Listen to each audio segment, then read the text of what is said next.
Selamat malam semuanya. Salam sehat, salam bahagia, salam cinta.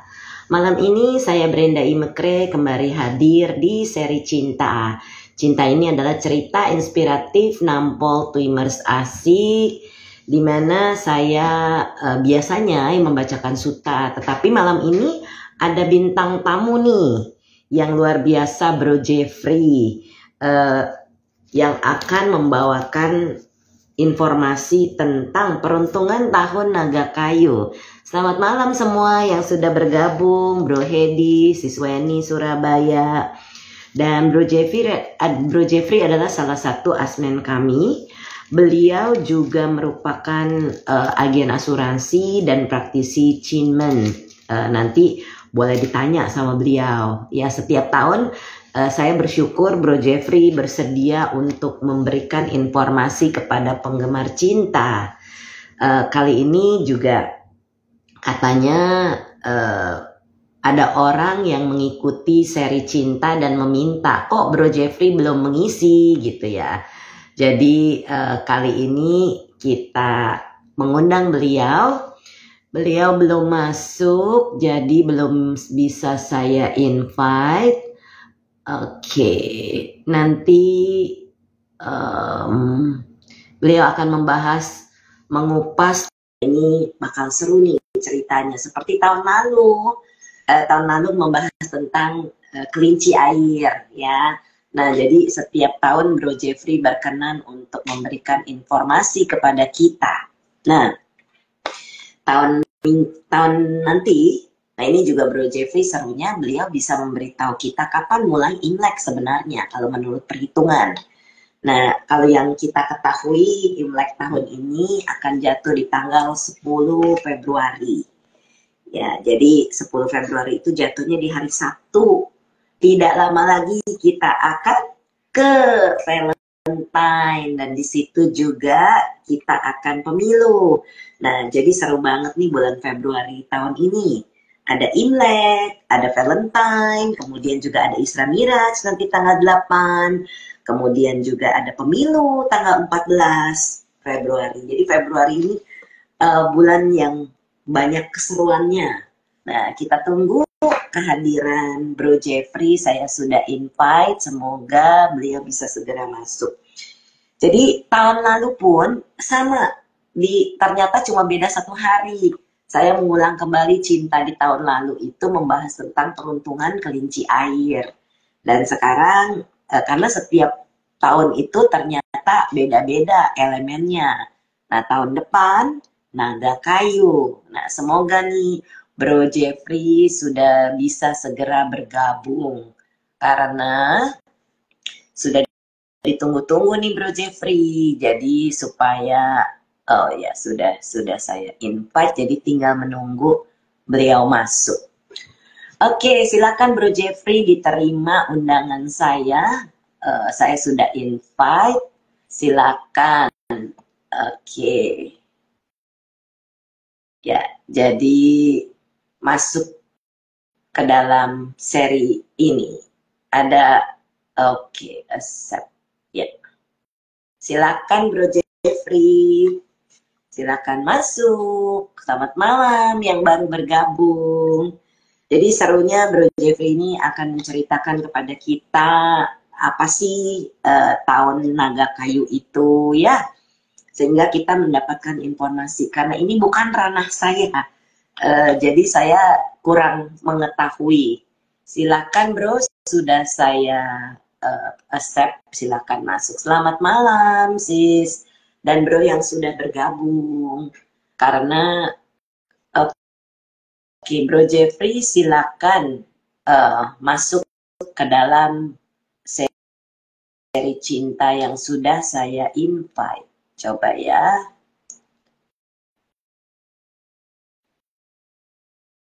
Oke, sudah di-invite Bro, tinggal di-accept. Jadi nanti Bro Jeffrey menceritakan apa tuh tahun naga kayu, apa tuh cerita-cerita beliau dan ada kegiatan apa saja dengan beliau. Nah, nanti kita bahas kupas tuntas. Silakan Bro Jeffrey, diterima undangan saya masuk ke dalam Instagram saya. Sudah saya invite, tinggal diklik saja.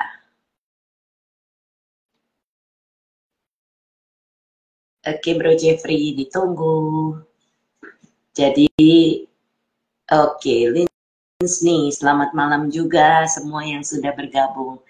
Oke, Bro Jeffrey mungkin harus melihat undangan saya dan tinggal diterima saja, Bro.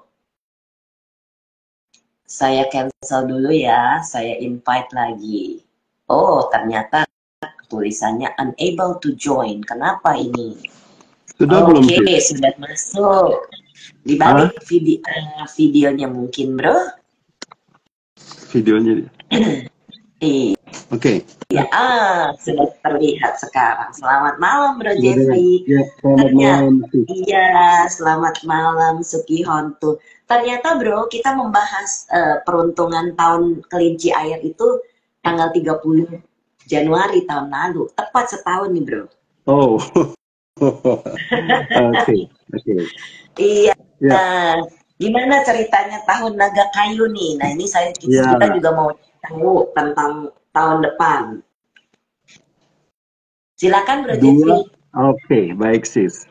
2 atau 3 minggu terakhir di grup WhatsApp berseliweran ramalan-ramalan tentang peruntungan di tahun naga kayu. Di satu grup ya grup saya adalah member di sana, ada orang posting sio-sio yang bagus di tahun ini. Begitu saya baca, saya komen ngawur, yang jelek dibilang bagus. Terus ada satu member yang bilang, bro, kalau gitu yang bagus apa? Saya bilang nanti tunggu tanggal mainnya, 2 minggu lagi saya akan IG live. Dan semalam saya sudah posting ke grup itu dan kawan itu bilang oke, siap hadir gitu. Terus seminggu yang lalu saya dapat WhatsApp dari istri saya. Begitu saya baca, ngawur, 12 show semuanya jelek.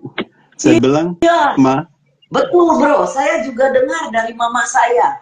Sionya nggak ada yang bagus tahun ini. Astaga naga bonar, saya bilang. Nanti saya kirim ini videonya. Saya bilang sama istri saya, Ma, kamu dapat dari mana WhatsApp ini? Dari grup sekolah, ngawur ini. Oke, saya adalah konsultan Pak Cesis. Jadi, saya punya pengetahuan. Bro, yang belum tahu kan jadi tahu Pace itu apa. Saya adalah konsultan Pace dan Cimentuncia. Ya, Pace itu adalah ilmu metafisika Tiongkok kuno, ya, yang usianya sudah ribuan tahun, yang bisa melihat perjalanan nasib seseorang dari dia lahir sampai dia tua. Itu Pace. Sedangkan Cimentuncia juga merupakan salah satu ilmu metafisika Tiongkok kuno yang usianya sudah ribuan tahun. Cimentuncia untuk melihat sesuatu yang short dan urgent. Jadi yang singkat, yang penting. Tapi anehnya, walaupun Pak Ce dan Cimentuncia adalah dua disiplin ilmu metafisika Tiongkok kuno yang berbeda, dua-duanya ini tidak saling bertentangan. Jadi contoh, bila seseorang mau berbisnis, si A mau berbisnis dengan si B, cocok atau tidak? Ini profitable atau tidak?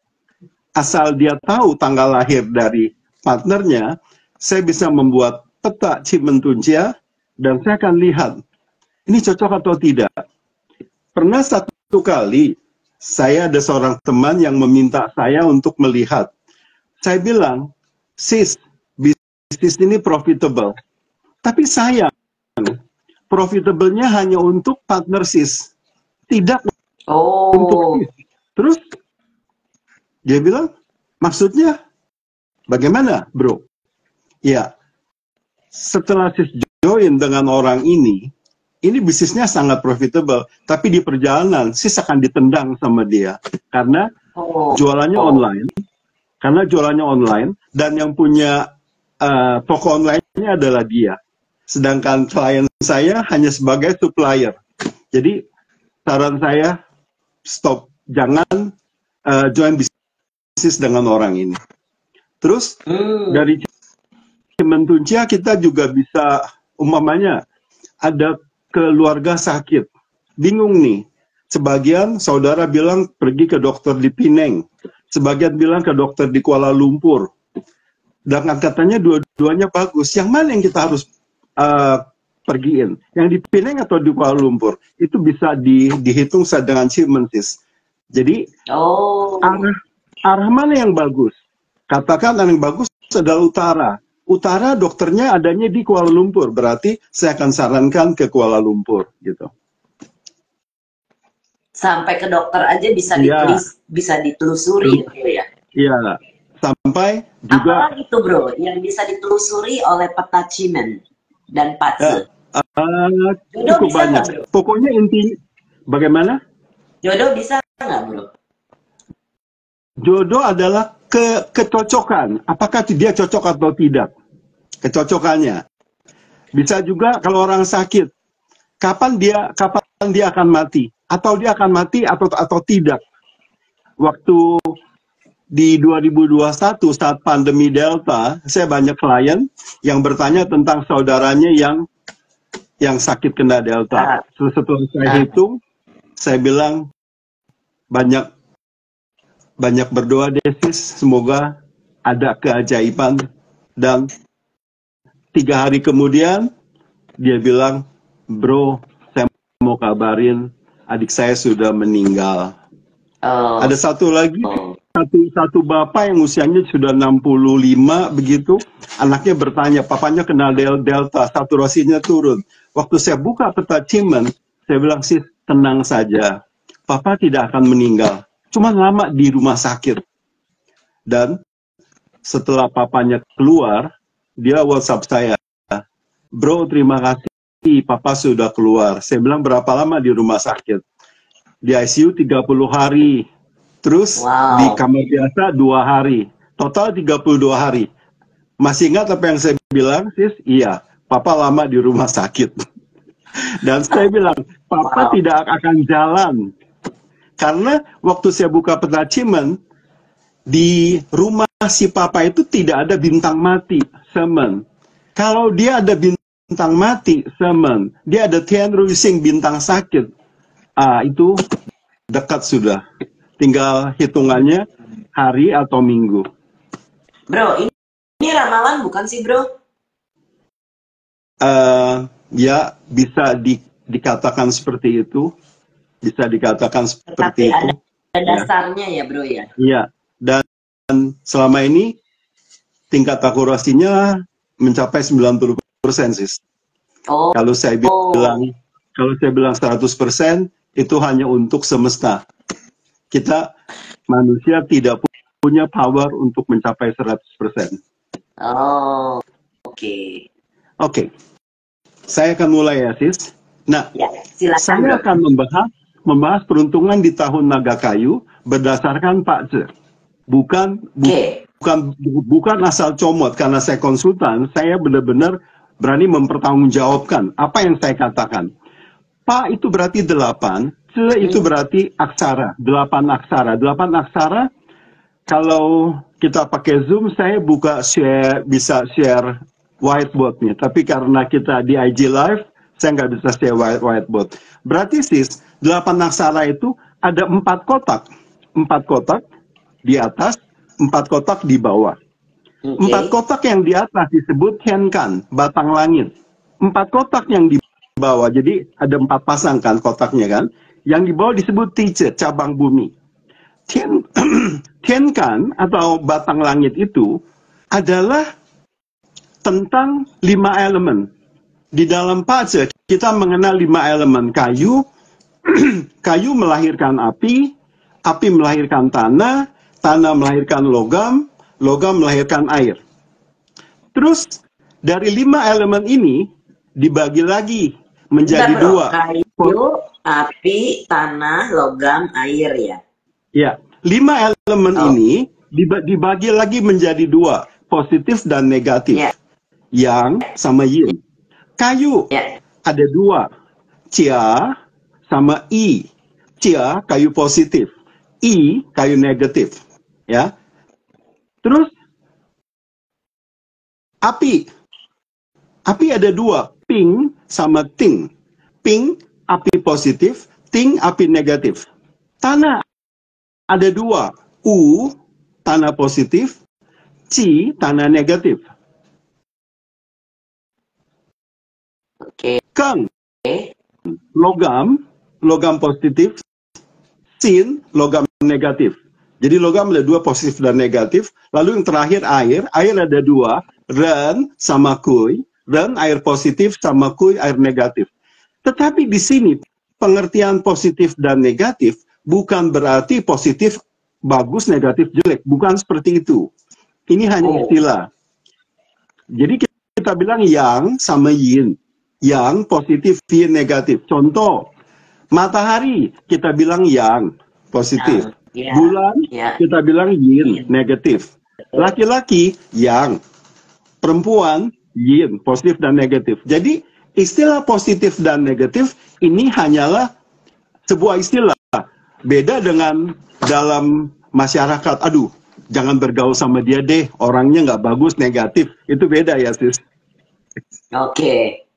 Nah, yang di bawah teacher cabang bumi itu terdiri dari 12 sio. Seperti kita ketahui, kita mengenal 12 sio dalam Chinese zodiac, yaitu tikus, kerbau, macan, kelinci, naga, ular, kuda, kambing, monyet, ayam, anjing, dan babi. Kita punya 12 sio. Nah, di sini ada 4 kotak. Ada 4 kotak. Menandakan setiap manusia punya 4 sio, sis. Bukan hanya 1. Sio dari tahun kelahiran, sio dari bulan kelahiran, sio dari tanggal kelahiran, dan sio dari jam kelahiran. Setiap manusia punya 4 sio. Tetapi, saya tidak mungkin membahas 4 sio di sini. Jadi kalau kita lihat di WhatsApp grup, di TikTok, atau di Facebook, yang dibahas itu hanya 1 sio. Sio dari tahun kelahiran. Jadi kalau mau tahu tentang 4 sio, ya itu harus konsultasi secara pribadi. Tidak mungkin bisa dibahas di sini. Karena untuk membuat satu chart, satu personal chart, saya bisa butuh sampai 3 atau 4 jam. Jadi yang saya akan bahas di sini hanyalah sio dari tahun. Oke. Ya, saya ingat nih Bro Jeffrey tahun kemarin membahas tentang positif dan negatif. Saya boleh nebuk nggak Bro? Tahun ini tahun naga, kan waktu tahun lalu kelinci air negatif. Tahun ini jadinya naga kayu positif, bener nggak Bro? Betul. Nah, jadi gini. Karena selalu ganti-gantian ya Bro ya? Betul. Jadi tebakan doang, tahun ini saya bukan peramal ya Bro sis. Hipnoterapis ya. Jadi tahun ini kan tahun kayu sis. Ya. Kayu positif. Naga kan? Ya. Tahun depan kayunya jadi negatif. Naga naik menjadi ular. Ya. Kayu melahirkan api. Jadi tahun berikutnya kudanya kuda api yang positif. Habis api yang positif, dia api negatif kan? Jadi tahun berikutnya kambing yang negatif. Selanjutnya monyet. Monyet menjadi monyet apa? Monyet tanah. Karena api melahirkan tanah yang positif. Tahun berikutnya ayam tanah yang negatif, dan seterusnya sis. Dan itu akan berputar terus. Jadi kalau kita tahu susunannya, Cia, I, Ping, Ting, U, Ci, Keng, Sin, Ren, Kui. 10 elemen ini, kita akan tahu tahun depan apa nih. Sekarang kayu positif, tahun depan kayu negatif. Tahun berikutnya lagi api positif. Berikutnya lagi api negatif. Oke, sekarang saya akan bahas. Sio yang kurang baik ini di tahun naga adalah sio kerbau. Sio kerbau adalah orang-orang yang lahir di tahun 61, 73, 85, 97, dan seterusnya. Apa sebabnya sio kerbau tidak bagus? Karena sio kerbau tahun ini kena po. Po itu pecah. Jadi orang-orang yang bersio kerbau harus bisa mengontrol emosi. Kalau dia tidak bisa mengontrol emosi, emosinya meletup-letup. Kalau dia emosi dengan pasangannya, bisa po, bercerai. Kalau dia tidak bisa mengontrol emosi dengan shareholder-nya, bisnis partnernya, akan terjadi po, pecah kongsi, bubar.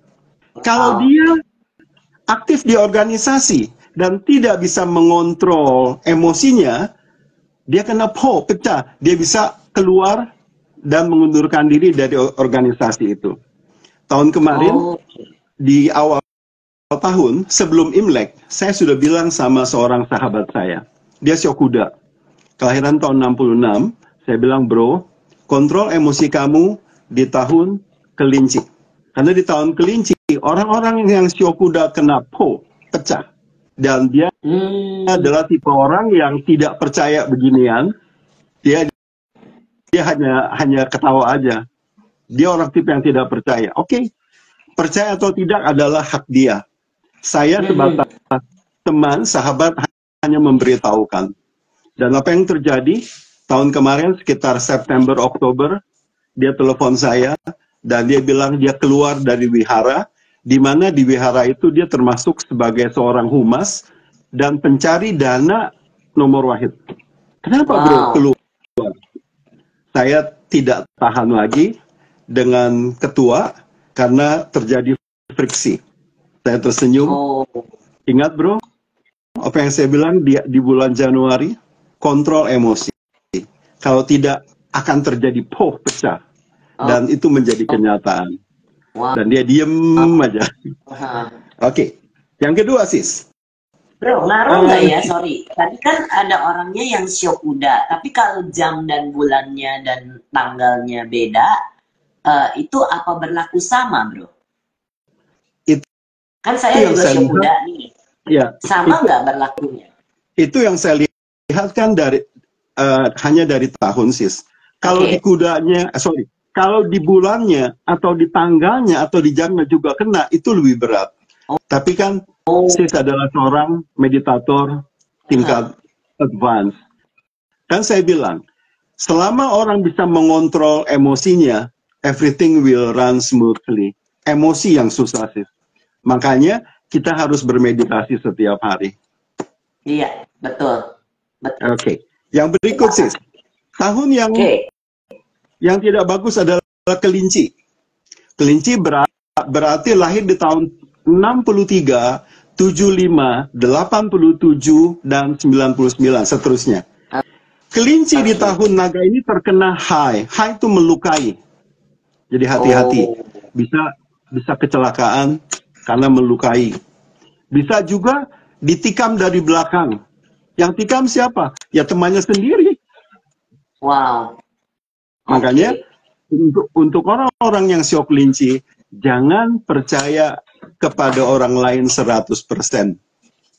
Karena kalau kita menganggap dia sahabat saya, dia tidak mungkin akan menikam saya. Tidak ada yang tidak mungkin di dalam hidup ini. People change. Manusia bisa berubah. Kecuali dia adalah seorang meditator tingkat advance yang punya 5 sila yang baik, baru dia tidak akan melakukan itu. Kalau dia bukan meditator tingkat advance, manusia masih bisa menikam temannya sis. Iya, betul bro. Makanya kita beruntung ya punya komunitas tuh jaga-jaga sila semua. Ya, komunitas yang sangat positif. Iya. Semua adalah semua bermeditasi. Nah, berikutnya, yang tidak bagus adalah naga. Naga, orang yang bersio naga, di tahun naga, dia kena cesing. Cesing itu hukuman, cesing adalah hukuman diri sendiri. Jadi, kesalahan yang dibuat oleh dirinya sendiri, kebodohannya. Contoh. Contoh. Contoh katakan saya tidak pernah minum dalam hidup saya, biarpun saya tidak pernah minum. Satu hari saya pergi ke ulang tahun teman, di sana semua pada minum bir. Dan saya dipaksa. Udah, nggak apa-apa bro, sedikit aja, cuma setengah gelas. Karena toleransi, saya minum setengah gelas. Minggu depan, ada reuni SD. Ada orang minum juga, teman-teman sekolah, bro. Ayo bro, minum sedikit bro. Saya bilang, saya nggak bisa minum. Ayolah, lu jangan gitulah. Cobalah sedikit, cobain. Saya cobain sedikit. Minggu depan, ada reuni lagi, SMP, SMA. Dan dicoba sedikit lagi. Akhirnya, karena coba, saya menjadi ketagihan dan saya menjadi seorang peminum. Inilah yang disebut dengan cursing, hukuman diri sendiri. Atau contoh lain, saya tidak suka bertaruh bola. Karena saya melihat teman saya bisa beli mobil gara-gara taruhan bola, saya tergiur. Saya lalu ikut-ikutan. Di awal menang. Begitu keempat kali, saya dorong, beletak kalah. Penasaran, ingin mengembalikan kekalahan yang sudah saya derita. Kelima kalah lagi, keenam kalah lagi. Akhirnya saya menjadi addicted, kecanduan, dan itulah yang disebut dengan cursing, yaitu hukuman sendiri. Ada 4 show yang terkena cursing. Naga di tahun naga, kuda di tahun kuda,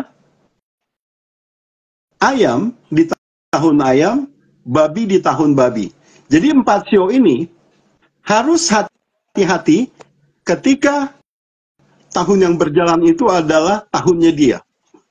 Nah, makanya beruntunglah orang-orang yang sudah mengerti.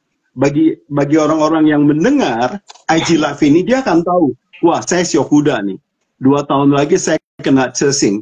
Jadi saya tidak boleh membuat hal-hal yang bodoh yang akan merugikan diri saya sendiri. Oke, selanjutnya naga ini kena lagi sis, kena soya li, tekanan. Tahun ini penguasanya adalah naga. Ini naga yang asli. Orang-orang yang lahir tahun 64, 76, 88, 2000 bilang saya naga. Istilahnya ini naga-nagaan, naga KW. Dan orang Sio naga di tahun naga, dia terkena soya li, kena tekanan. Jadi harus hati-hati. Pokoknya setiap tahun, contoh bulan tahun depan Sio ular. Orang yang Sio ular di tahun ular kena soya li, tekanan. Orang yang Sio kuda di tahun kuda terkena tekanan. Itu ya bro ya. Kenapa? Tergantung misalnya tahun itu tahun apa, dan Sio itulah yang menjadi masalah ya bro. Kayak itu kena tekanan di tahun kemarin misalnya. Nah, terus naga, dari sekian naga yang banyak itu, naga yang paling tidak bagus adalah naga yang lahir di tahun 1964. Jadi umurnya 60 tahun. Hitung Sio 61. Kenapa? Naga yang lahir di tahun 1964 tidak bagus. Jadi selain dia kena cursing, dia kena soya li, hukuman sendiri, tekanan, dia kena fuin, pilar yang sama. Tahun 64 sis, itu naganya adalah naga kayu, Cia Chen, naga kayu positif. Tahun 2024 ini, nanti setelah Imlek kan, itu adalah Cia Chen, naga kayu positif. Jadi setiap 60 tahun akan ketemu yang sama. Kan ada lima elemen kan? Satu elemen berarti satu putaran kan? 12 tahun. Sionya kan ada 12. Kali 5 elemen, dia akan menjadi 60. Jadi setiap 60 tahun itu orang-orang yang lahirnya 60 tahun yang lalu akan ketemu batang langit, ya, Tiankan dan cabang bumi Tice yang sama, dan dia terkena fuin, pilar yang sama. Ini tidak bagus. Tahun 2021 saat itu di tahun kerbau, 2 teman saya meninggal, yang satu bahkan pergi bareng-bareng bersama saya dia ikut tur saya ke Tanah Suci Buddha. Begitu saya pergi ke India dan ke Nepal di tahun 2018 Oktober, 18 sampai 29 Oktober, dan di 2021 si ibu itu meninggal. Dia terkena COVID. Terus ada satu bapak lagi juga meninggal karena COVID. Di 2021 saya kehilangan dua teman karena terkena FUIN, pilar yang sama. Jadi umur 60, hitung sio 61.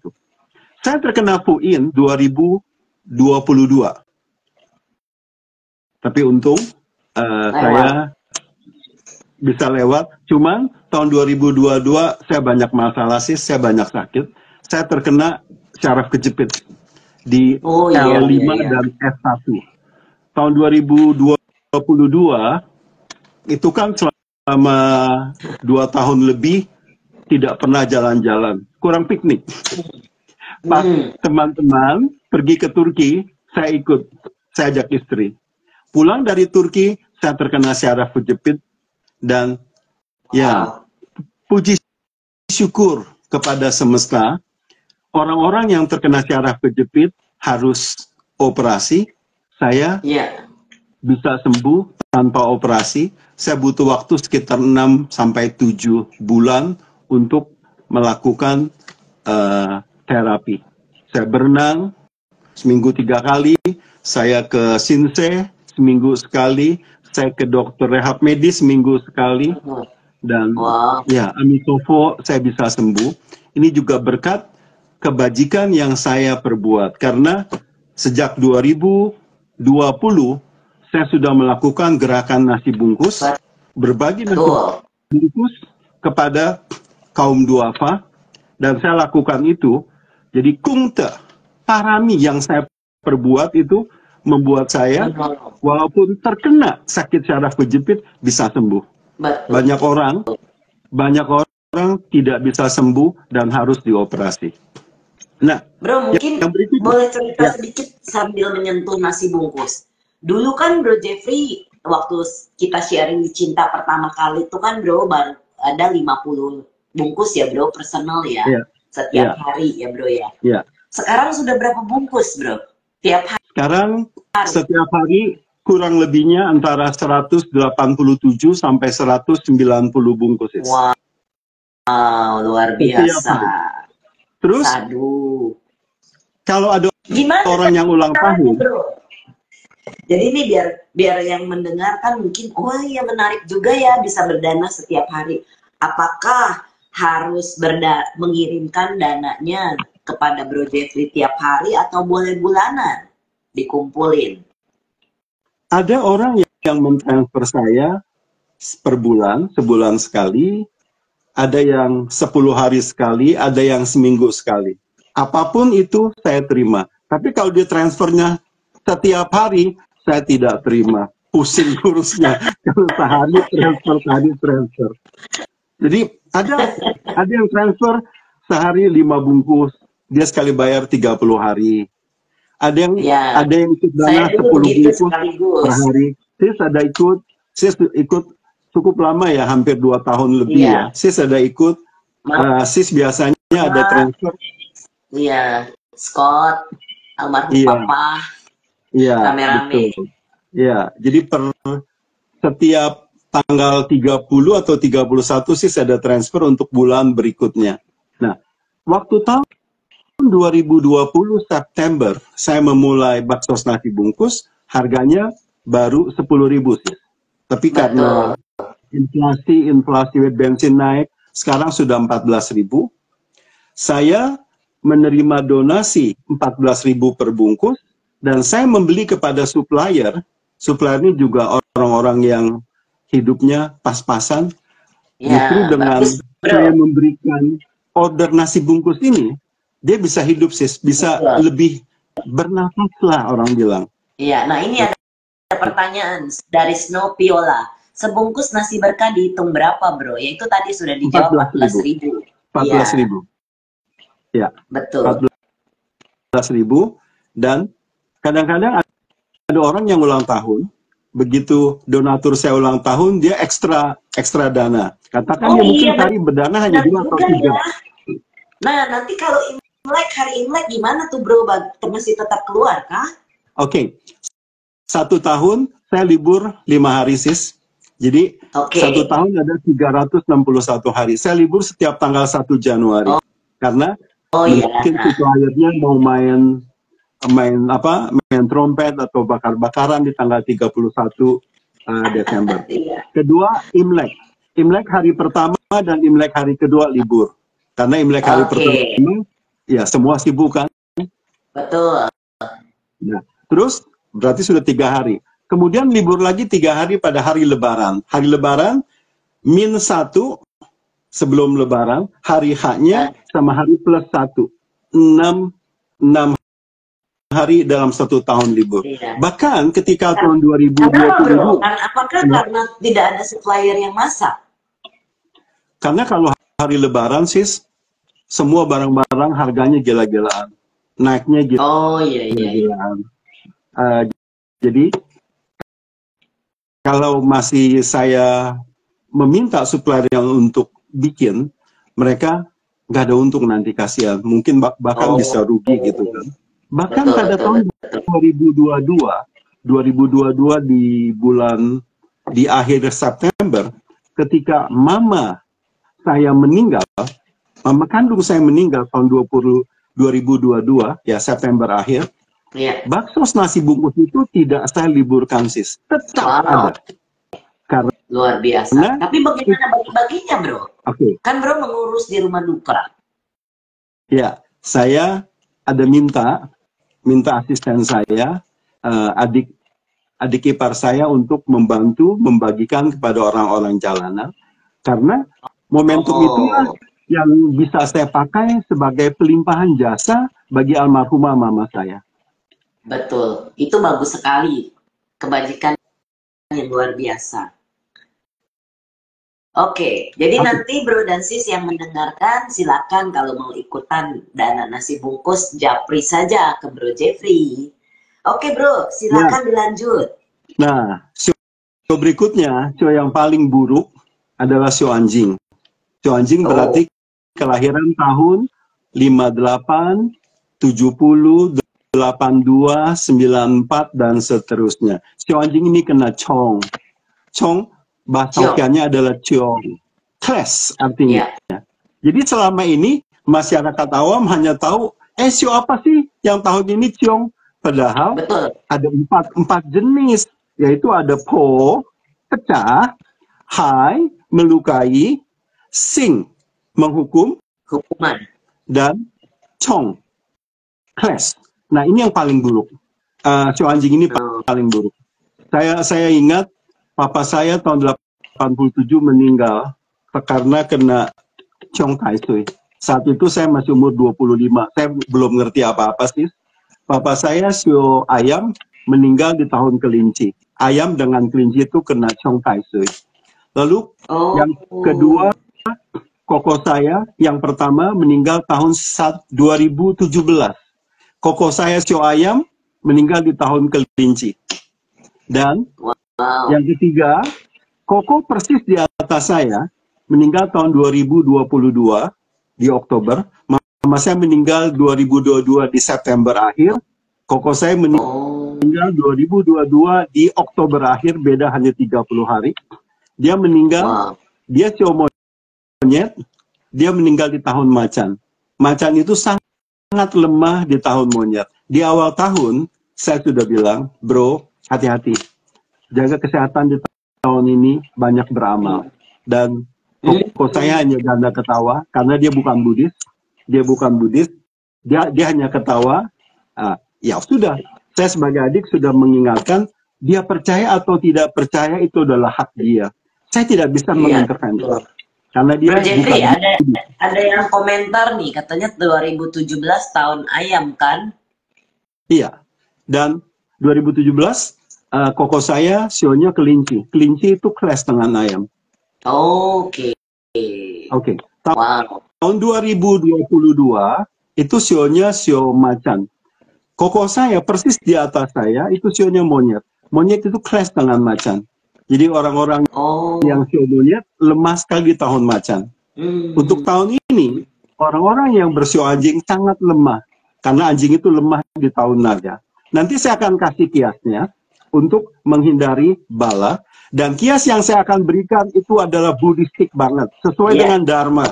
Bukan seperti di luar sana yang suruh neko-neko macam-macam. Suruh potong ayam putih lah, ayam hitam lah. Bukan menghilangkan bala, malah membuat karma buruk yang baru. Wow. Memang harus berhati-hati ya Bro Sis, kalau ketemu sama orang yang memberi nasihat itu, jangan sampai nasihat itu membuat kita jadi melanggar sila. Kalau itu potong-potong ayam hitam, ayam putih, itu kan juga sudah pasti itu melanggar sila pertama. Bagus Bro, lanjut Bro. Oke. Nah, sekarang show yang bagus nih Sis di tahun ini. Yang pertama adalah show ayam. Ayam di tahun naga itu Liu He. 6 kombinasi. Seperti kita ketahui, ada 12 show kan? Ada 12 show. Dan 2 show itu berkombinasi, berarti ada 6 pasang. Naga dengan ayam, ya ayam dengan naga itu berkombinasi. Itu Liu He. Itu yang pertama. Kedua, tikus dengan kerbau. Tikus dengan kerbau berkombinasi.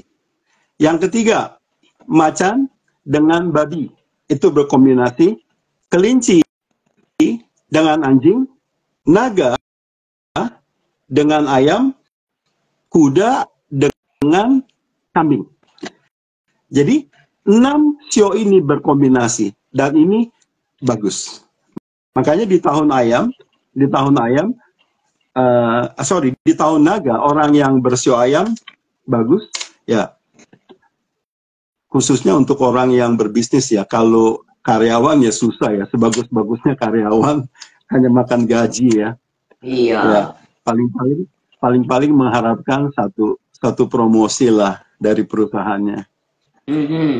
Nah, yang kedua. Bro, sebentar, saya ada nih satu lagi Bro. Tikus dengan kerbau, macan dengan babi, kelinci dengan anjing, naga dengan ayam, kuda dengan kambing. Satu lagi apa Bro?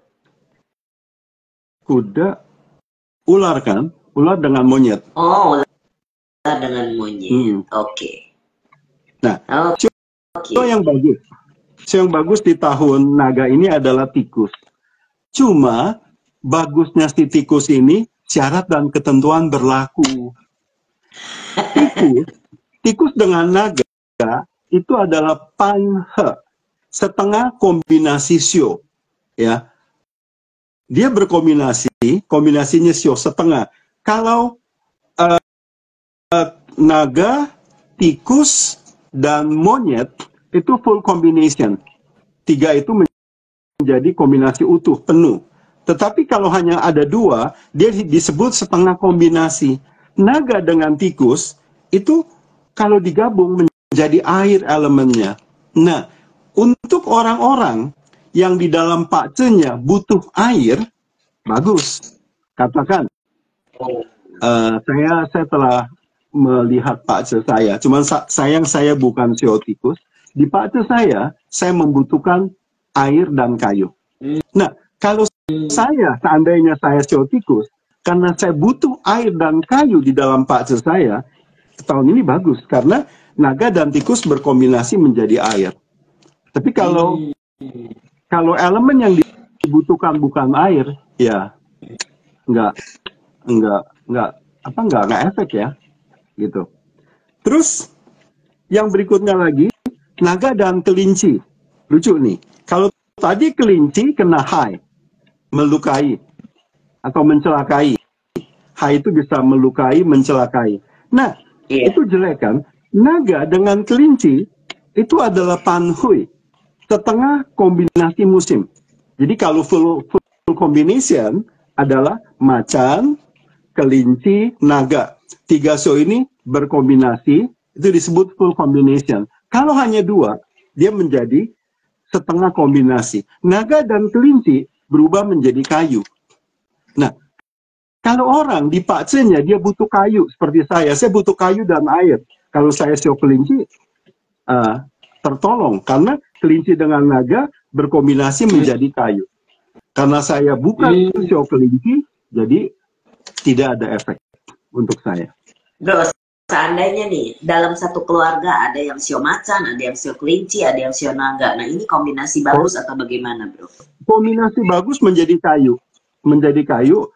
Kalau si orang tua elemen yang dibutuhkan di dalam pakcenya adalah kayu dan dia berbisnis, bisnisnya jalan karena kombinasinya sudah dapat. Kebenaran dia butuh, dia seperti saya kan, saya butuh kayu dan saya butuh air. Ketika berkombinasi begini menjadi kayu, itu sangat menopang elemen yang saya butuhkan. Jadi elemen yang saya butuhkan itu didapat dari rumah setiap hari. Bro, ada komentar dari Kuo Ming Hui.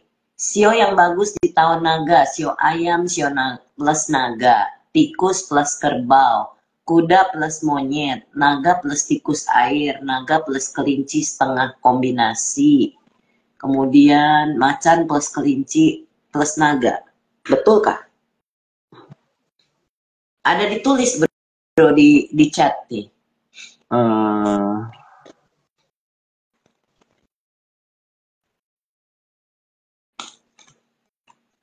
So yang bagus dia tahun naga, sio ayam plus naga. Naga dan ayam kan liuha.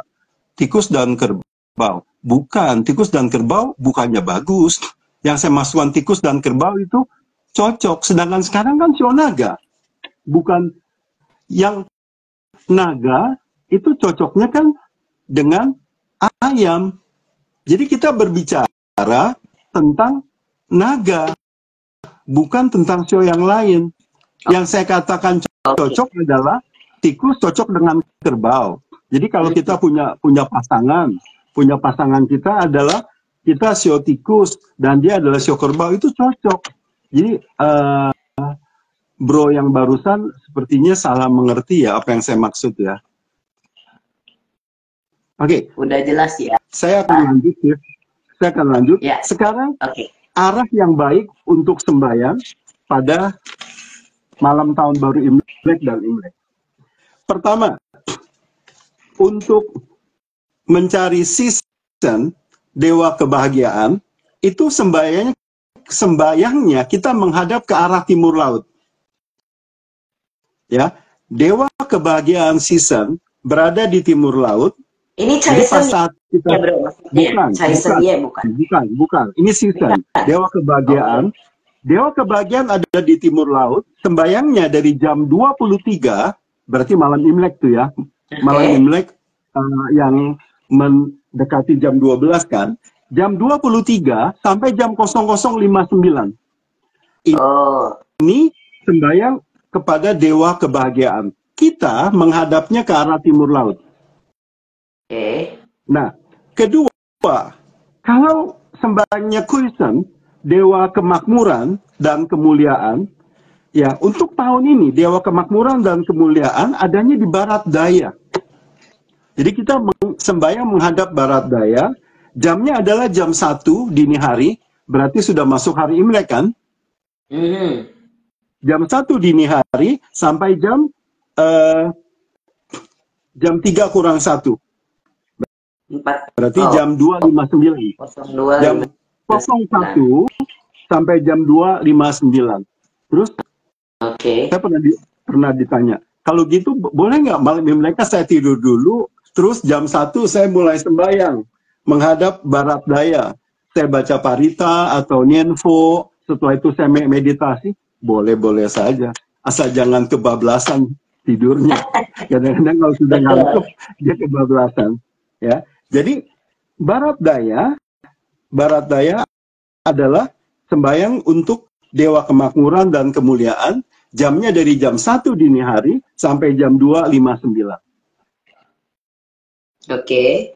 Nah, jam yang tidak bagus untuk sembahyang di hari Imlek dini hari adalah jam 3 pagi sampai jam 6.59. Karena Dari jam 3 sampai jam 6.59 ini adalah kongwang, kosong. Jadi waktu kita sembahyang di jam ini, apapun permintaan kita tidak akan terrealisasi. Kemarin saya ada ditanya saat saya melakukan podcast. Dia bilang, bro, cici saya selalu pergi ke kelenteng untuk sembahyang Imlek, sembahyangnya jam 6 pagi. Saya bilang, pending 1 jam. Pending 1 jam, sembahyang jam 7. Kan kalau di pending 1 jam, it's okay kan? Cuma 1 jam, nggak terlalu membuat satu perbedaan yang besar banget kan, cuma 1 jam. Iya. Ya. Nah, sekarang itu barusan arah yang baik dan jam baik. Sekarang arah yang jelek nih. Arah yang jelek di tahun ini adanya di Tenggara. Dan ini sepanjang tahun naga arah Tenggara. Di arah Tenggara itu di tahun ini ada Ukui.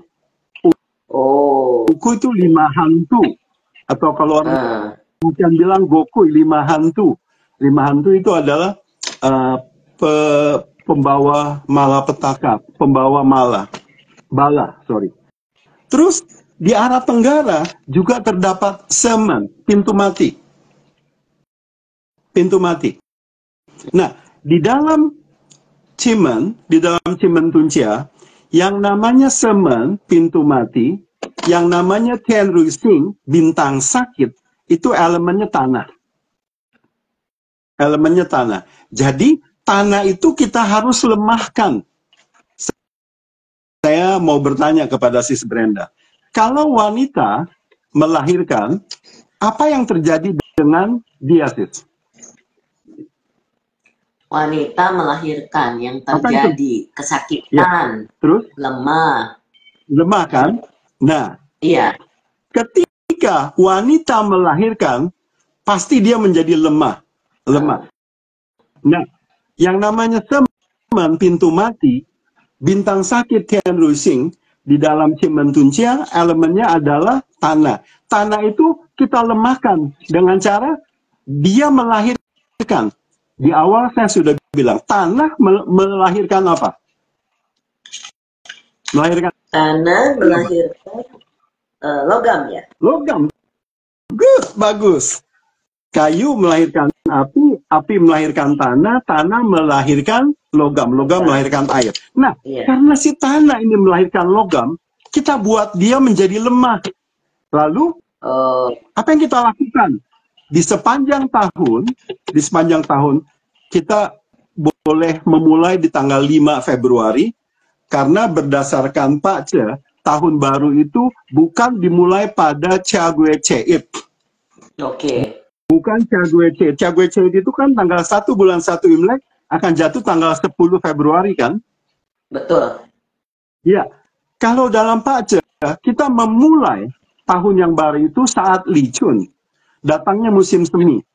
Datangnya musim semi itu adalah tanggal 4 atau 5 Februari. Karena tahun ini adalah tahun kabisat, leap year, ada 29 hari, berarti dia bukan tanggal 4, tapi tanggal 5, mundur 1 hari. Nah, yang saya lakukan, saya sudah melakukan talk show ini tahun yang ketiga, dan banyak orang yang DM saya, bro, ini tahun yang jelek di mana? Saya bilang nanti, kamu nonton di Cinta hari Senin. Saya nggak mau jawab. Nah, yang kita harus lakukan sama-sama sih. Yang kita harus lakukan karena arah Tenggara ini jelek, di sana ada semen, pintu mati, ya. Kan saya bilang tadi, semen, pintu mati, Tian Rui Sing, bintang sakit, elemennya tanah. Tanah itu akan menjadi lemah kalau dia melahirkan. Tanah melahirkan logam. Jadi kita taruh logam di arah Tenggara. Yang saya lakukan di rumah, saya menaruh logam dalam bentuk singing bowl. Kalau kita ke wihara kan, waktu baca parita kita ketok ya, teng, begitu kan. Saya taruh singing bowl terbuat dari logam. Dan saya tukerin uang logam sih yang banyak, gope-gopean. Saya tukerin goban, Saya masukkan ke dalam singing bowl sehingga logamnya kan menjadi lebih banyak. Setiap pagi saya di Tenggara, di Tenggara dari rumah kita ya. Dan setiap pagi saya pukul 3 kali. Nah, pada saat saya pukul, ini kebiasaan saya. Ya. Saya melafalkan mantra 6 suku kata. Mantra Kuan Yin Pusa yang sangat-sangat powerful. Jadi pertama, sebelum saya ketok, saya sudah membuat visualisasi Kuan Yin Pusa, sambil saya melafalkan dengan suara keras. Om Mani Padme Hum, saya ketok. Teng. Om Mani Padme Hum, saya ketok. Terus yang ketiga kali, saya visualisasi Kuan Yin Pusa, saya lafalkan dengan bersuara Om Mani Padme Hum, saya ketok teng 3 kali. Yang pasti, pada saat kita melafalkan mantra 6 suku kata Om Mani Padme Hum, dengan mulut kita, itu akan mengeluarkan energi positif. Coba bayangkan kalau kita melafalkan itu setiap hari. Oke, katakan yang keluar energinya sedikit, energi positifnya. Tapi setiap hari, lama-lama dia akan menjadi bukit. Jadi bukan kita menggunakan ini sih, kayak radio kecil nih. Kayak radio kecil yang ada Nianfo, Namo Kuan Kontaknya nih bro, paginya itu jam berapa bro? Suka-suka. Kalau bebas, ya? Kalau pagi lupa, ya oke siang. Kalau saya sih sarankan sebaiknya sebelum berangkat ke kantor atau berangkat ke toko. Kalau kita hanya menaruh radio yang Namo Kuan Yin Pusa itu, ini nggak ada energinya, karena ini mesin. Beda dengan kita manusia. Kita manusia adalah hidup dan full of energy. Jadi pada saat kita melafalkan Om Mani Padme Hum, kita pukul 3 kali, energi positif itu keluar. Kalau di tahun kelinci kan, kalau sis masih ingat, saya bilang kita menaruh singing bowl itu di sebelah timur. Ya, betul. Masih bro, saya masih taruh. Ya, nanti tanggal 5 pindah ya. Februari boleh dipindahkan, ditaruh di arah tenggara. Siap. Ya, kita mungkin sudah berdebu kan, kita lap dulu lah pakai tisu, baru kita pindahkan. Sampai pembantu saya hafal sis, kalau saya mau berangkat keluar dari rumah mau ke kantor, dia hafal saya akan mengetok itu. Wow. Oke, selanjutnya. Terus, ada lagi. Bagaimana kalau kita sembahyangnya di hari kedua Imlek, Ceji? Bagus nggak? Bagus. Hari kedua Imlek, ada pertanyaan, itu di dalam rumah atau di pekarangan? Tergantung arah tenggaranya ada di mana. Arah tenggaranya ada di mana? Kalau arah tenggaranya adanya di dalam rumah, ya ditaruh di dalam rumah. Kalau memang arah tenggaranya pas adanya di teras, ya di teras. Asal jangan kayak gitu aja hujan, ya. Oke. Nah, Ceji, hari kedua Imlek bagus nggak untuk sembahyang? Bagus. Jam yang bagus untuk sembahyang adalah jam 00, berarti jam 12 malam. Jadi hari pertama Imlek kan kita dari pagi sudah ke rumah saudara atau ke rumah orang tua. Malamnya kan jam 12 kan. Nah, dari jam 12 malam itu di hari pertama sampai di hari kedua jam 3 itu adalah jam baik untuk sembahyang, kecuali jam ular. Jam ular tidak baik. Jam ular itu ada dari jam 9 sampai jam 10.59. Malam? Pagi sampai siang. Oh, pagi. Ya. Jadi saya ulang, kalau hari kedua mau sembahyang, kita awali dari jam 12 malam. Jam 12 malamnya, jam 12 malam yang Ceit ya, yang hari Imlek ya. Kan kalau kita sudah jam 12, berarti dia masuk hari kedua dong. Betul nggak? Betul. Ya, dari jam 00, jam 12 itu kan sudah masuk ke hari kedua. Sampai jam 3 sore, itu jam baik untuk sembahyang, kecuali jam 9 pagi sampai jam 10.59 siang. Ini jamnya ular. Jam ular tidak bagus. Jam yang lain, dari 00 sampai jam 15 itu bagus untuk sembahyang. Oke, siap. Nah, sekarang setelah saya membahas sio yang tidak baik, sio yang baik, arah yang tidak baik, saya akan membahas kiasnya. Kias di tahun, kias untuk orang-orang yang kebenaran sionya adalah kerbau, kelinci, naga, dan anjing. Kias yang pertama adalah berdana setiap hari. Oke, katakan seorang staf di sebuah perusahaan bergaji 9 juta. Dia bertekad untuk berdana 10% dari income-nya, which is 900.000. Gajian tanggal 26, tanggal 27 dia berdana 900.000. Apakah bagus? Bagus. Bagus banget. Tapi kalau saya boleh sarankan, sebaiknya 900.000-nya itu di-split menjadi 30 hari. Ini satu hari, perdananya 30.000, 30.000, jumlahnya sama, 900.000. Kenapa? Karena kalau dia berdananya 30.000 per hari, habis dia berdana, dia diserempet mobilnya, timbul rasa dongkolnya, rasa marahnya. Itu sudah mengkontaminasi pikirannya. Sehingga hal-hal yang baik itu menjadi berkurang karena terkontaminasi. Karena kita harus berbahagia sebelum berdana, pada saat berdana, dan setelah berdana. Betul? Betul sekali. Tapi kalau itu satu hari, kan sebulan ada 30 hari, masih ada 29 hari yang tidak terkontaminasi. Dibandingkan dengan berdana setiap tanggal 27, bulan 1 oke, 900.000, 2, 3, 4, di bulan kelima habis dia berdana, tiba-tiba mobilnya bocor dan nggak bisa jalan lagi, habis anginnya. Dia sumpah serapah, udah mau ke kantor, ada meeting sama bos, mobil bannya bocor. Akhirnya dana yang dia baru saja lakukan akan menjadi berkurang nilainya. Oke.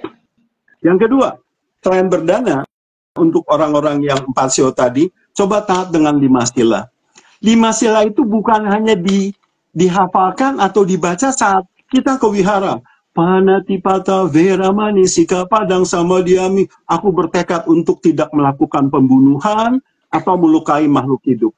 Hafal. Kedua, aku bertekad untuk tidak melakukan pencurian atau mengambil barang yang bukan milik kita, yang tidak diberikan. Terus dia hafal, aku bertekad untuk tidak melakukan hubungan asusila. Yang keempat, aku bertekad untuk tidak berkata kasar, bergosip, berdusta, memfitnah. Yang kelima, aku bertekad untuk tidak bermabuk-mabukan, ya, minum alkohol, terus narkoba.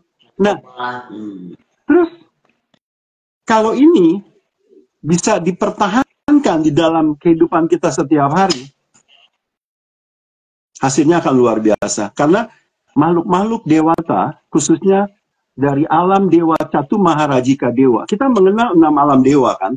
Alam yang paling rendah itu Catu Maharajika Dewa. Di dalam Mahayana disebut Seta Tianwang. Itu adalah makhluk dewa yang dekat dengan manusia. Kalau sudah alam dewa tingkat kedua, Tawatingsa, ketiga, 4, 5, 6 itu jauh dengan manusia. Nah, makhluk-makhluk dewata yang berada di alam Catu Maharajika, Seta Tianwang, itu karena dekat dengan manusia, dan mereka paling suka dengan manusia yang punya 5 sila yang baik dan suka berdana. Oke. Betul banget. Makanya taat dengan 5 sila. Saya, ya karena saya seorang meditator advance dari tim, seorang admin, saya jaga sekali sila saya, karena rugi saya sudah terlahir sebagai manusia, sulit terlahir sebagai manusia, kata Sang Buddha. Terus lebih sulit lagi, terlahir sebagai manusia dan mengenal Dharma. Dan yang paling sulit adalah terlahir sebagai manusia, mengenal Dharma, dan bisa praktek Dharma. Nah, ini yang paling sulit prakteknya. Dan saya sudah terlahir sebagai manusia, mengenal Dharma. Kenapa saya tidak praktek?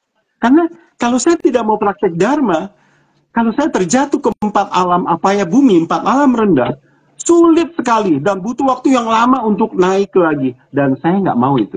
Makanya saya pegang sila saya. Oke, yang ketiga, kiasnya. Setelah berdana setiap hari taat dengan 5 sila adalah membaca parita. Kalau yang Lebih suka Berdoa. nianfo, silakan nianfo, niancing. Kalau bagi yang non-Buddhis,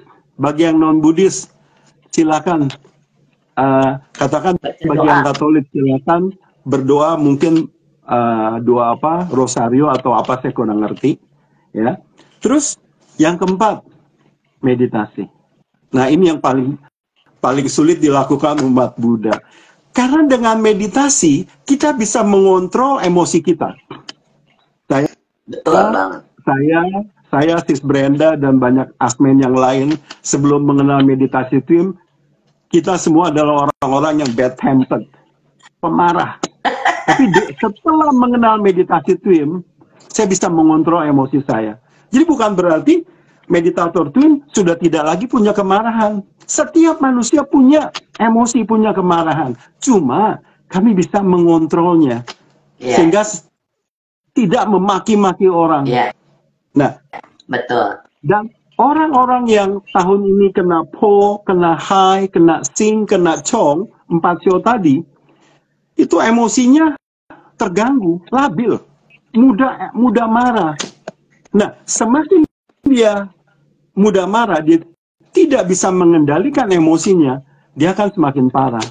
Karena nanti di jalan itu dia akan ketemu orang-orang yang mau mencari gara-gara sama dia. Kalau saya, setelah saya mengenal twin, kalau mobil saya dipotong sama orang itu buka kaca marah-marah, saya buka kaca lagi, saya beranjali, maaf, ini kesalahan saya. Padahal senyum. Padahal yang salah dia. Kalau dulu sis, sebelum saya kenal twin, dia berani buka kaca, wah mati dia. Saya maki-maki dia sis. Karena laki-laki sis, laki-laki dan punya background bela diri.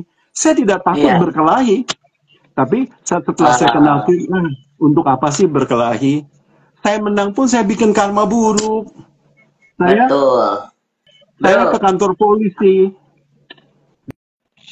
Dewa bisa marah nggak? Waktunya sudah ini, jadi silakan dilanjutkan, Bro. Lanjutkan. Yang keempat meditasi, yang kelima function, melepaskan makhluk hidup. Jadi yang kita lepaskan adalah makhluk hidup yang kalau kita tidak beli, dia dipotong oleh si penjualnya karena ibu-ibu membelinya. Jadi please, jangan pernah lepas burung sawah itu, burung pipit. Karena burung sawah nggak ada dagingnya, semuanya kulit, dia nggak dimakan. Jadi yang dilepas apa ya? Ikan lele, terus belut, labi-labi tupi ya, bulus atau penyu air tawar.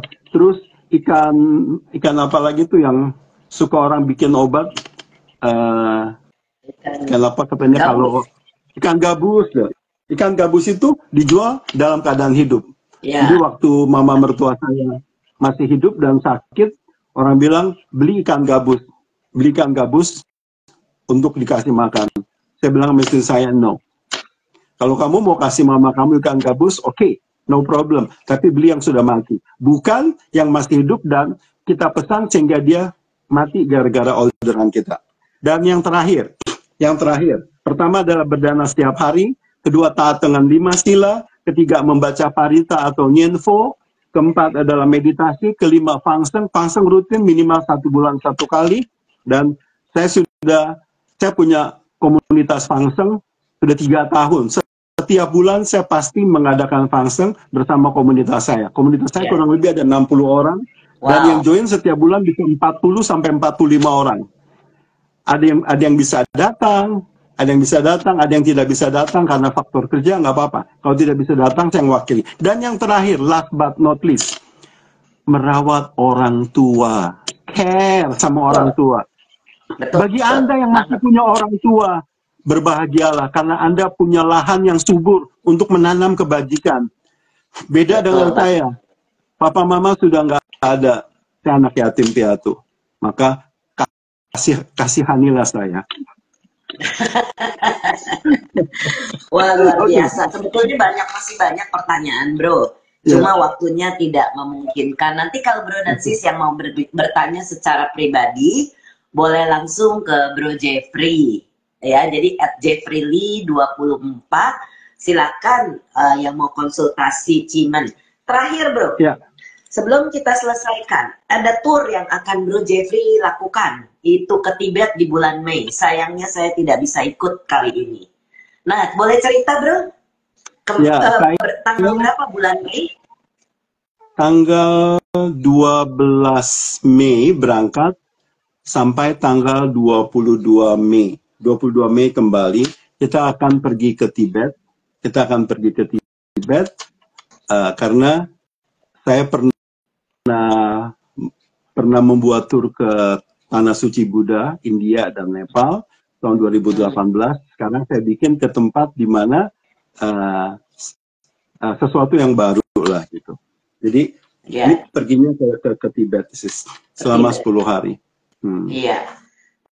Katanya udara di sana kan tipis. Jadi saya enggak disarankan untuk bawa mama. Dan jadi saya maunya pergi yang bisa bawa mama. Ya, karena mama sudah 87 ya. Betul bro, betul. Jadi saya tidak berani resiko, ya gitu. Sangat riskan, betul. Kalau masih 60-an is oke lah. Ya, tapi bagi peserta yang usianya sudah 65, sebelum pergi saya sarankan untuk cek ke dokter spesialis jantung. Kalau dokter spesialis jantungnya bilang, oke, kuat, silakan. Kalau tidak, saya sarankan untuk tidak ikut. Karena Tibet itu ketinggiannya 3.500 meter di atas permukaan laut dan oksigennya sangat tipis. Jadi setiap peserta saya akan minta untuk membawa oksigen. Dan panitia pun juga akan menyediakan oksigen. Tapi lebih bagus kalau si peserta juga punya dan panitia juga menyediakan. Oke. Mantap, luar biasa. Silakan yang tertarik bergabung langsung japri saja ke Bro Jeffrey. Ada pesan dan kesan apa lagi Bro Jeffrey? Ya, pesan saya, kita sudah terlahir sebagai manusia nih. Kan saya bilang, terlahir sebagai manusia sangat-sangat sulit. Kemudian kita juga sudah mengenal Dharma. Wah, ini satu keberuntungan lagi, terlahir sebagai manusia dan bisa mengenal Dharma. Dan udah kadung nih, sudah dapat 2 syarat ini. Kenapa syarat ketiga kita tidak lakukan? Yaitu terlahir sebagai manusia, mengenal Dharma dan bisa praktek Dharma. Mungkin untuk berdana, Bro Ensis bisa melakukannya setiap hari. Taat dengan 5 sila, oke, gampang. Membaca parita bisa, fangseng bisa, merawat orang tua bisa. Nah, meditasi, jangan pernah belajar sendiri. Kalau Anda bukan seorang meditator, jangan belajar dari YouTube. Nanti malah akan jadi keblinger. Yayasan Dhamma Sukha, itu yang dipimpin oleh Sis Brenda, 1 bulan 2 kali, setiap minggu kedua dan minggu keempat, selalu mengadakan one day retreat di center di jalan di ruko di Taman Palem. Jadi Bro Ensis, bagi yang mau tahu lebih banyak tentang meditasi TWIM singkatan dari Tranquil Wisdom Insight Meditation, meditasi pandangan terang, kebijaksanaan dan ketenangan. Sis bisa melihat IG dari Sis Brenda, itu kami mengadakan one day retreat di minggu kedua dan di minggu keempat, dari jam 8 pagi sampai jam 4 sore. Dan hebatnya di TWIM, berbeda dengan meditasi metode lain, pada saat Bro Ensis datang, Bro akan diminta oleh asmen, asisten mentor, untuk melakukan selfie, cekrek dengan handphone sendiri. Setelah selesai jam 4, Bro Ensis akan diminta untuk selfie lagi dengan handphone yang sama, bukan dengan handphone yang berbeda. Dan setelah itu Bro Ensis akan bisa compare before and after. Dan Bro Ensis akan bilang, gila ya, kok di pagi hari jam 8 gue kusem banget ya. Begitu jam 4, gila, kayak habis pulang dari Korea nih, habis facial. Kenapa? Opa kinclong. Kenapa bisa begitu? Karena pada saat kita bermeditasi TWIM, kita diwajibkan untuk tersenyum. Pada saat kita tersenyum, ingat, hormon beta endorfin keluar dari tubuh kita. Hormon beta endorfin ini fungsinya adalah untuk mengurangi kadar stres kita. Bahkan kalau stresnya nggak terlalu berat, bisa hilang. Usia saya jauh dari yang sebenarnya. Tapi ketika orang bertanya kepada saya, bro berapa usianya? Saya bilang tebak. Mereka kaget. Wih, ternyata usianya sudah banyak ya. Tapi yang ditebak oleh mereka bisa 5 tahun kurang, 6 tahun, 7 tahun. Itu berkat meditasi clean, meditasi tersenyum. Karena kita happy. Ya. Bro Henry, mohon maaf pertanyaannya tidak terjawab, nanti silakan ditanya di grup Asmen. Karena waktunya sudah habis sekali, sudah lewat 15 menit. Terima kasih Kanen Bro Dansi semua, Kanen Bro Jeffrey atas penjelasannya yang luar biasa sehingga bisa membantu orang-orang yang membutuhkan informasi ini lebih lanjut. Kami berdua berterima kasih dan mohon maaf apabila ada kata-kata, pikiran, dan perbuatan yang pernah kami lakukan keliru, baik di kehidupan ini maupun di masa-masa lampau. Semoga kami bisa dimaafkan. Mari kita bersama-sama berbagi jasa. Semoga yang menderita bebas dari derita. Semoga yang merasa takut bebas dari rasa takut. Semoga yang berduka menghapus semua dukanya. Dan semoga semua makhluk menemukan kelegaannya. Semoga semua makhluk berbagi jasa yang telah kami peroleh untuk memperoleh semua jenis kebahagiaan. Semoga semua makhluk di angkasa dan bumi, para dewa dan naga yang perkasa, berbagi jasa-jasa kami ini. Semoga mereka terus melindungi dhamma atau ajaran kebenaran. Semoga mereka terus melindungi Indonesia dan seluruh dunia. Semoga semua makhluk berbahagia. Sadu, sadu, sadu. Selamat malam semuanya, salam sehat, salam bahagia, salam cinta.